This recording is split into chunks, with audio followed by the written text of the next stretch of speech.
Alright guys, so my Frost Mage guide for Endgame is going to be a little different. I'm assuming you already saw the beginner guide levels 1 through 10, which talks about the stacking of encrusting frost and things like that.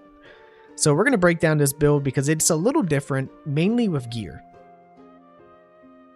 Starting off, you can see I'm using the Birthright Helm that you buy from the vendor at Sorcerer Sundries, plus 2 Charisma. This is great because with this build, I only have 2 feats. One of them for ability improvement and the other is for dual wielding.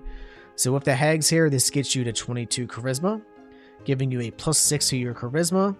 You have 3 things that's going to increase my cantrip damage.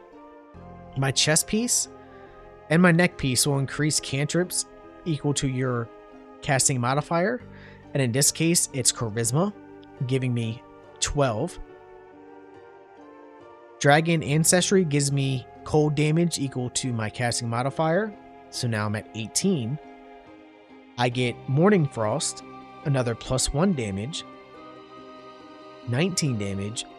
With the legendary weapon here, you have a little spell here you can use and choose Ice, and if you read, Ice spells deal additional cold damage equal to my proficiency bonus. So at bare minimum, I'm doing over 20 per hit.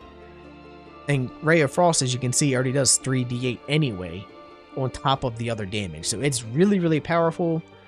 Plus my staff has a chance to put them to be chilled, which makes them take double damage anyway from cold.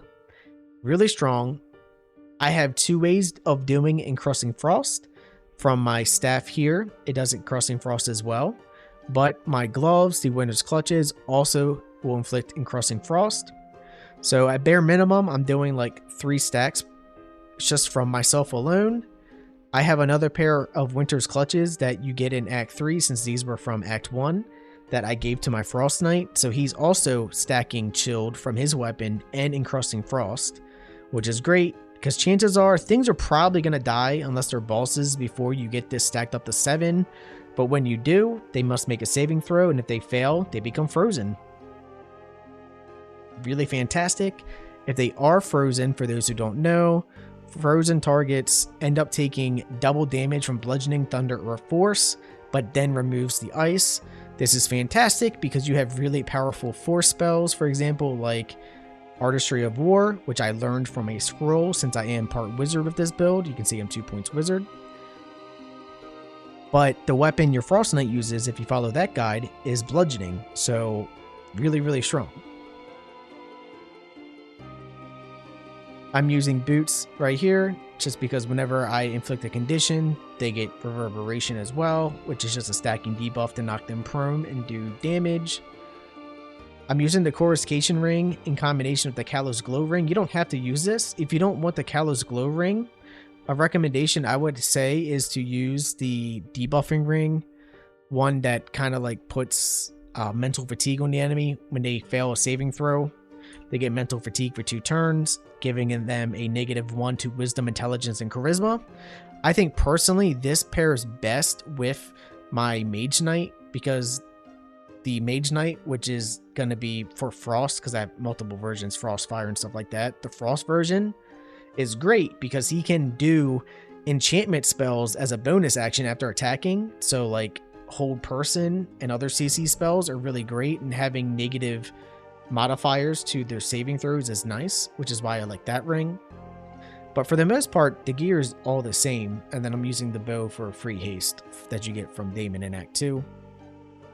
Now the difference when it comes to leveling up, I'm not even going to bother to break down in this video because it's exactly the same as the other one. The only difference is your second feat, you choose dual wielder, because with your second feat, you will actually get to dual wield Morning Frost in your offhand and the legendary staff in your main hand, allowing you to, anytime you cast a cold spell, which is going to be 99% of your spells, you have a chance to not only chill the target, but those spells do extra damage because of your main hand, and you apply encrusting frost at the same time. Really, really powerful. You do lose the extra AC from your shield and the extra initiative, but I think the extra damage is by far worth it.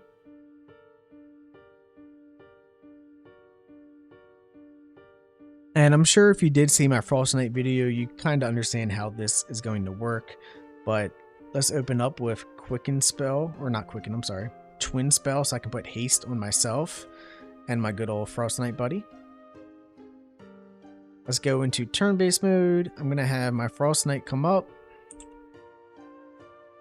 And I want him to get everyone wet. That way I can, on my Frost Mage, open up with a big time damage attack on everyone. So they're all wet. My turn.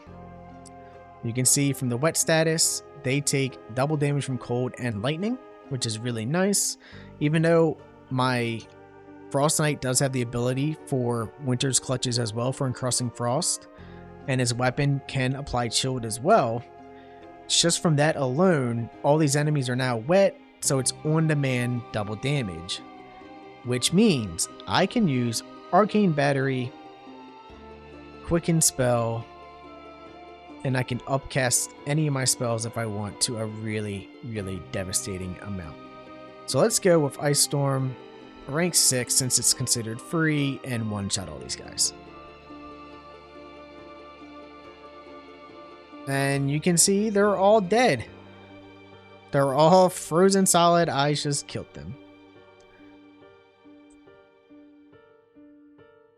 And that's pretty much how you play this build. You just completely wreck people. It does so much damage, it's unreal. I really like it because in combination with my Frost Knight, who, if you saw that video, is extremely tanky. He's up in the front line just doing what he needs to do. But because I have 2 points in the wizard and I am part evocation wizard, my spells that are considered evocation spells, which are pretty much all of my offensive cold spells, will not affect allies. Allies automatically will pass a saving throw on those and not take any damage from it. So you can cast as many AoE Frost, Ice Storms, Cone of Colds, and things like that that you want, and none of my allies will take damage from it. It's really strong. Because you are also part wizard though, if you do want to learn other spells, you can. I chose to use my one wizard spell for the Artistry of War that you get in the Sundries. This spell is just really strong and it can't miss. It's like a big time souped up version of magic missiles, for example. And it looks super sick. And applies a bunch of radiant orbs. I mean, she died, but all of those would have procced radiant orbs as well. So it's really powerful, but that's only once per short rest. So that's why I like the Frost Mage. I mean, the combination of these two together is just unstoppable, and it's really fun. But yeah, that's basically it. Unless I showcase some endgame bosses that might be spoilers for a lot of people, I just pretty much kill everything. And I'm on tactician mode, so it's really strong. Anyway, I did want to showcase this video real quick. I know it's a little different than my normal videos, but I'm assuming you already watched part 1, and I just explained the differences. You go 10 points sorcerer, 2 points wizard, evocation. That way your offensive magic doesn't affect allies. You get dual wielder feat, so you can use both of these at the same time. And all the gear is pretty much exactly the same from the other video. I'm Ronan, and thanks for watching. Bye-bye.